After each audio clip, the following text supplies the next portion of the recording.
আসসালামু আলাইকুম। প্রতি বছরের ন্যায় এবারেও মনকে পরিচ্ছন্ন করতে এবং শরীরকে রোগমুক্ত করতে আমাদের মাঝে ফিরে এলো আত্মশুদ্ধি, আত্মসংযম, তাকওয়ার মাস মাহে রমজান। বরকতময় এই মাসে আমি সকলকে জানাই মোবারকবাদ। রমজান আমাদের শেখায় ধৈর্য, সহমর্মিতা, আত্মশুদ্ধি, আত্মসংযম।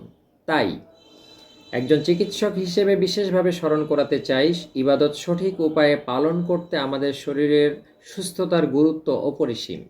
সেই দিক বিবেচনা করে অবশ্যই সেহরি এবং ইফতারের খাবারগুলো পরিমিত এবং স্বাস্থ্যসম্মত হওয়া চাই।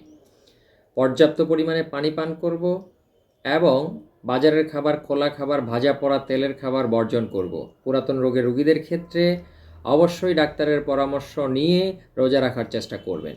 সুস্থ শরীর, পবিত্র মন নিয়ে আমরা যেন মাহের রমজানের পূর্ণ ফজিলত অর্জন করতে পারি, সেই কামনা করব। রমজান মাসের শিক্ষা হোক মানব সেবার দীক্ষা। রোজা রাখবো আল্লাহর জন্য, সেবা করব মানুষের জন্য। খোদা হাফেজ।